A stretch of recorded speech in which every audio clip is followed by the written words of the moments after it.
नीति क्लास। नीति क्लास। ताणम नमो सिद्धाणम नमो आईरियाणम नमो विसायाणम नमो लोये सवसाउणम। पंच परमिष्टि भगवंतों की गणाचार्य भगवान विराग सागर जी महामंडराज की, पट्टाचार्य गुरुवर विशुद्ध सागर जी महाराज की,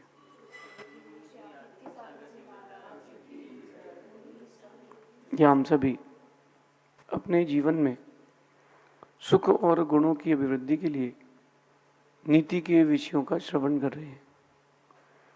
नीतिकार हमें सिखाते हैं कि जो चीज़ हमें डिफाइन करती है हमें उसका विशेष ध्यान रखना चाहिए। जो चीज़ हमें डिफाइन करे उसका विशेष ध्यान रखना चाहिए। आपके शब्द आपको डिफाइन करते हैं, आपको आपके शब्दों का ध्यान रखना चाहिए। आपकी भाषा, आपका कहने का ढंग, आपके शब्दों का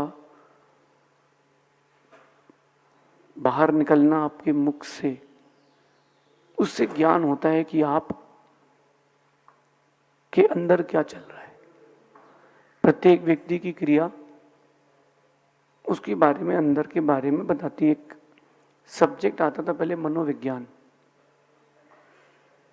और उस मनोविज्ञान को भारत में अच्छे से पढ़ा जाता था क्योंकि वो व्यापार की दृष्टि से, परिवार की दृष्टि से, समाज की दृष्टि से बड़ा काम का विषय था मनोविज्ञान। मनोविज्ञान का मतलब होता है कि सामने वाले के मन में क्या चल रहा है, उसके हाव भाव से, उसके चेहरे से जान लेते हैं कि उसके मन में क्या चल रहा है। लेकिन सबसे ज्यादा ज्ञान अगर किसी चीज से होता है तो उसका नाम है शब्द। वो जो शब्द व्यक्ति अपने मुख से निकालता है उससे मालूम चल जाता है कि इसके अंदर है क्या। एक दुकान है, उसमें कोई बोर्ड नहीं लगा है, पता कैसे करेंगे कि किस चीज की दुकान है? हो सकता है कि अड़ोस पड़ोस वाला कुछ और बता दे। जिस दिन शटर ऊपर होगी, दुकान खुलेगी, तो मालूम चल जाएगा कि दुकान किस चीज की है। ऐसे जब तक दांतों की शटर नहीं खुलती तब तक मालूम नहीं चलता कि अंदर की दुकान किस चीज की है, कि अंदर क्या है उसके यहाँ। आज की नीति भी इसी विषय पर है कि आपके शब्द अमृत भी बन सकते हैं और आपके शब्द विष भी बन सकते हैं। सोच समझ के बोले। आपके शब्द दूसरे के जीवन के लिए एक राह मिले, औषधि का काम करे, ऐसा कुछ करे।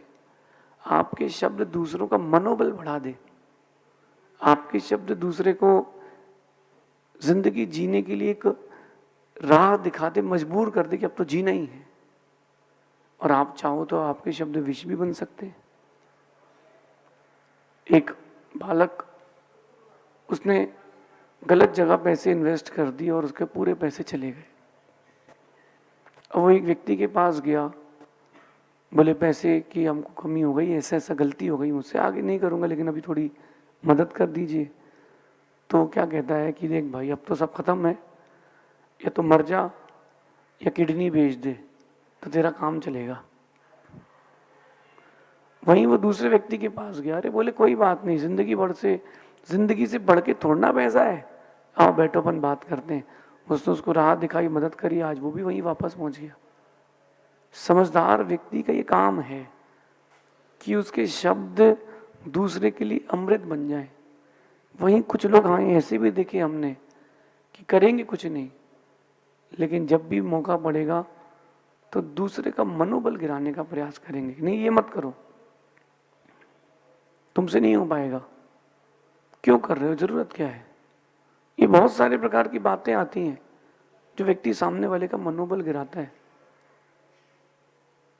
कभी भी आप कोई भी व्यापार प्रारंभ करोगे, आज की पीढ़ी से कह रहा हूं, आप आज की पीढ़ी के हो और बिजनेस स्टार्ट करोगे तो नया कुछ नहीं कर पाओगे। जो कुछ बिजनेस है सब पुराने ही है। कपड़ा, जेवर, खाना, दवाई, जो भी व्यापार है सब पुराना ही है। और आप जब भी मार्केट में उतरोगे, आपसे पहले वहां 150 लोग पहले से रेडी मिलेंगे। तो क्या नया बिजनेस चालू नहीं करेंगे?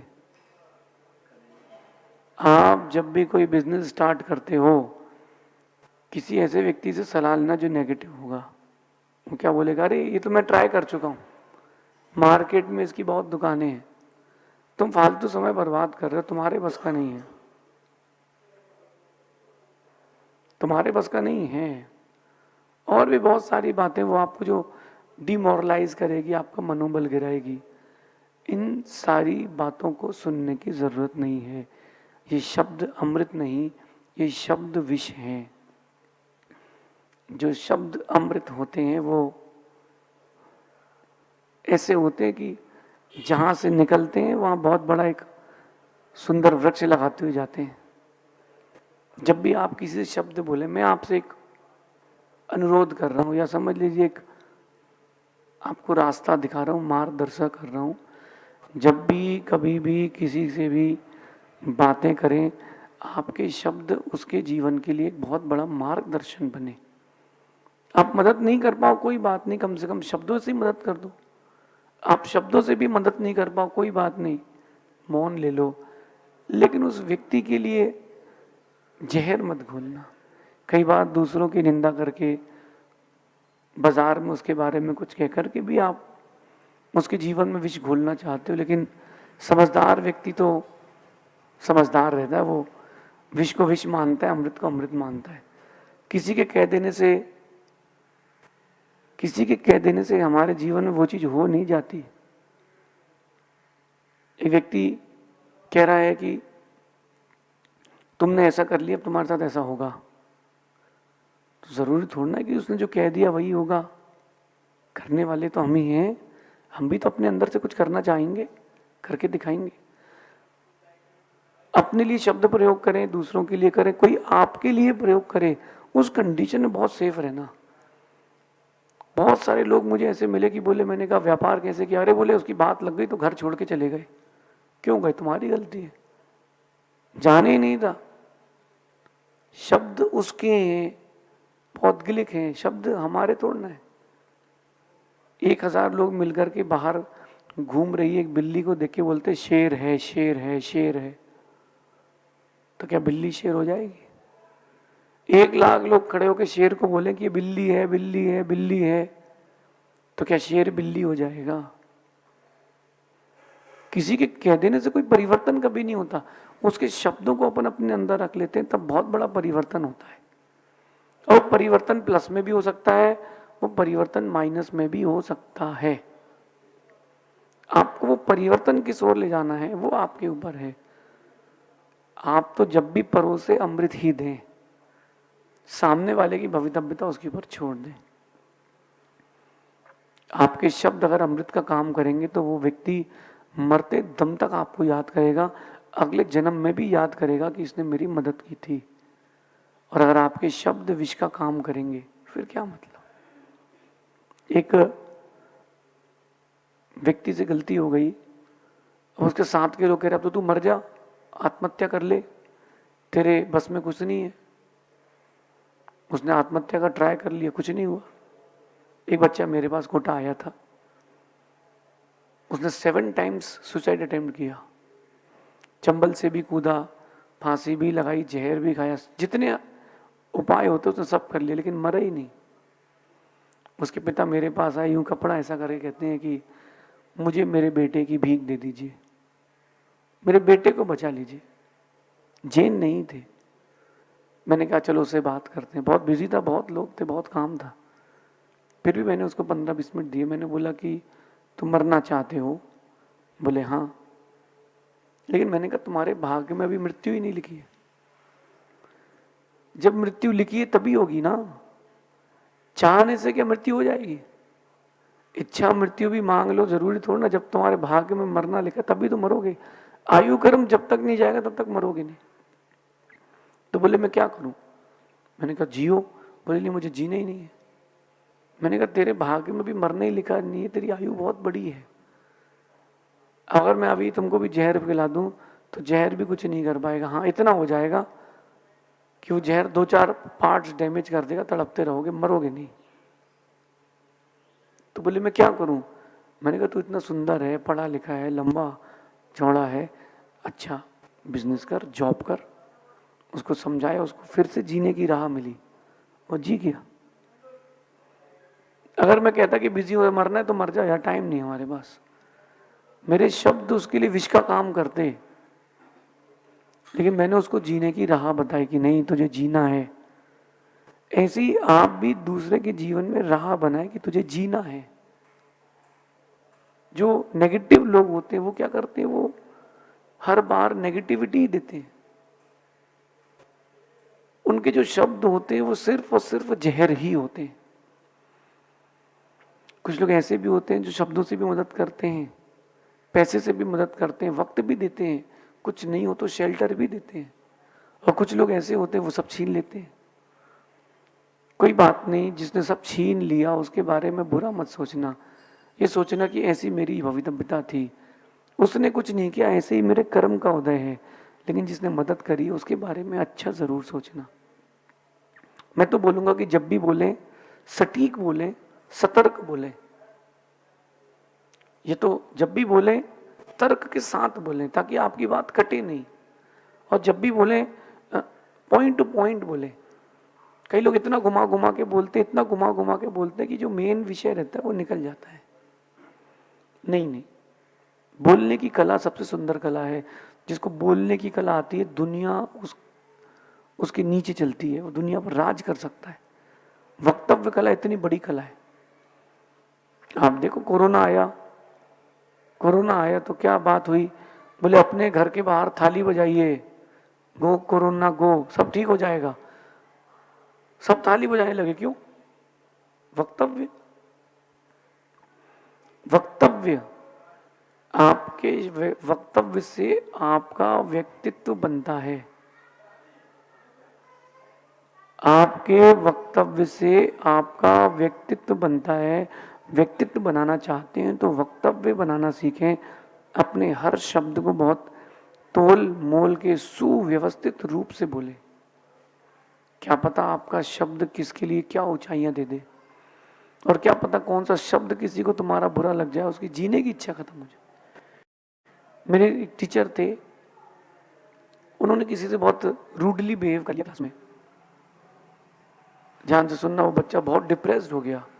इतनी बड़ी गलती नहीं थी कि जितना ज्यादा उसको बोल दिया गया, और वो जाकर के नर्मदा में कूद गया। वो जाके नर्मदा में कूद गया और उसने अपना जीवन समाप्त कर लिया।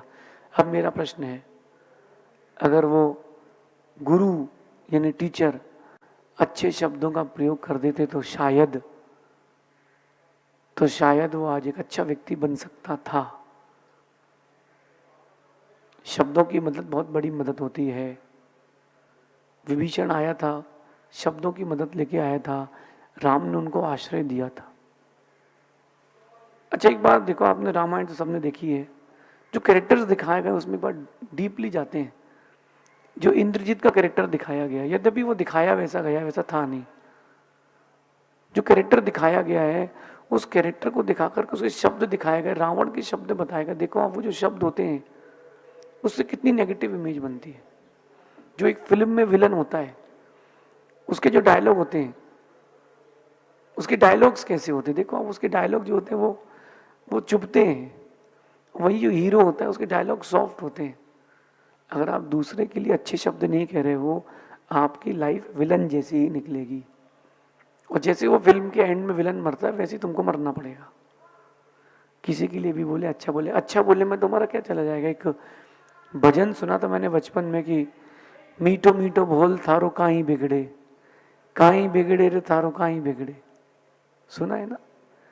मीठो मीठो बोल तारो काहीं बिगड़े। अरे अच्छा बोल दो, तुम्हारा क्या चला जाएगा।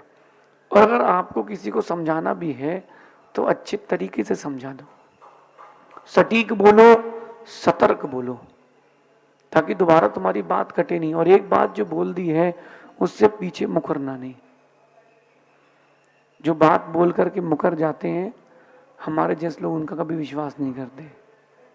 मैं तो अपने ऊपर एक बात कहता हूं आपसे कि व्यक्तित्व अच्छा बनाए, ऐसा बनाए कि भले ही आप कम बोलें, लेकिन जब भी आप बोलें तो सिर्फ आप ही बोलें, फिर किसी को बोलने का मौका ना मिले। अपने आप से एक व्यक्तित्व निर्माण की कला के लिए एक संप्रेषण करना, खुद से बोलना कि तुम कम बोलो, लेकिन जब भी बोलो तो ऐसा बोलो कि तुम ही बोलो।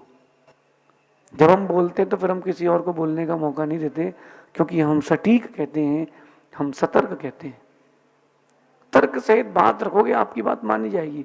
कुछ भी आजकल को जमाना है, कुछ भी कोई कुछ भी बोलता है। न्यूज चैनल वाले तो कुछ भी कर सकते हैं, वो न्यूज चैनल वाले कुछ भी कर सकते हैं, और अपन देखते न्यूज ही। आप देखो न्यूज में क्या आता है, बकवास, कुछ भी, कोई काम की चीज नहीं है, उनको तो टीआरपी चाहिए। अगर एक गांव में एक बच्चा गिरा, नाली में बच्चा गिरा, और एक गाय ने उसको सींग फंसा के बाहर निकाल लिया, इसको उस दिन की ब्रेकिंग न्यूज बना लेंगे। और किसी धर्मायतन को तोड़ दिया गया है, किसी जैन मंदिर को तोड़ दिया गया है, उसके लिए कुछ नहीं बता सकते। जब भी बोलें सतर्क बोलें, और क्योंकि इमेज एक बार जाती है तो चली जाती है। आप सबको पता है, सबको पता है कि जो न्यूज़ चैनल में दिखाया जाता है वो सब ऐसे ही है, सही है ना। तो अब आप लोग सतर्क हो गए हो, तो कोई होगा बाद में वो बोल लेंगे हमसे गलती हो गई, सॉरी, बात करना, हमने माफ़ी तो मांग ली। क्या माफ़ी मांग लेने किसी की ज़िंदगी बच जाएगी? क्या माफ़ी मांग लेने से वो बात कट जाएगी? वो दिन तो वहीं रहेगा ना, वो दिन कहाँ जाएगा? ये नीति अपने जीवन में बहुत गहराई तक उतार के रखना। नहीं बोलना श्रेष्ठ है, बोलो तो निभाना, बोलो तो निभाना। राम का व्यक्तित्व ऐसा था, वो सटीक बोलते थे, सतर्क बोलते थे। उन्होंने अपने पिता के दिए हुए वचनों को निभाया। क्यों निभाया? अगर राम जंगल नहीं जाते तो सीता हरण नहीं होता, सीता हरण नहीं होता तो सीता का अपवाद भी नहीं होता, बाद में अपवाद भी नहीं होता, पूरी फैमिली सुकून से जी रही होती। लेकिन राम ने अपने पिता के वचन निभाए, भले ही कष्ट सहा, लेकिन आज राम का नाम है। और राम ऐसे व्यक्तित्व थे जो कभी वचन देके मुकरे नहीं। 26 प्रकार की रामायण मैंने स्पर्श करी है, देखी है। उसमें से एक रामायण में प्रसंग आता है कि सामने से विभीषण आते हैं राम के डेरे में। विभीषण को देख करके राम कहते हैं आइए लंकेश। तो विभीषण सोचता है कि भैया भी साथ में आए हैं क्या, ये लंकेश किसको कह रहे हैं। धीरे से राम अपना आसन छोड़ करके उनको बैठाते हैं और कहते हैं कि आप चिंता ना करें, मुझे सारी बातें पता है, लंका पर आक्रमण होगा परसों सुबह, और लंका को जीत करके हम आपको ही राजा बनाएंगे। अब विभीषण अपने डेरे पर चले गए, उनके विश्राम की व्यवस्था कर दी गई। मंत्री कहते हैं कि खून खून होता है, आप भी अपने पिता पर गए, उन्होंने भी वचन दे दिए तो और आपने भी वचन दे दिए। तो बोले मैंने क्या गलत वचन दिया, मैंने वचन तो दिया है कि अगर युद्ध होता है और जीते तो लंका के राजा आप बनेंगे। वो कहता है धीरे से मंत्री, अगर दूत गया है रावण के पास और रावण ने कह दिया कि सीता वापस कर देंगे, तो कहाँ का राज दोगे? राम कहते हैं वापस अयोध्या पहुंच के अयोध्या का राज दे दूंगा। ये राम की जबान थी, ये राम की जुबान थी, भारतीय सभ्यता है। इसलिए आपके शब्द अमृत बने, विष ना बने, आपके लिए भी दूसरे के लिए भी। ऐसा चिंतन करना। शेष आगे देखेंगे। भगवान महावीर स्वामी की नीति क्लास। नीति क्लास। राष्ट्रीय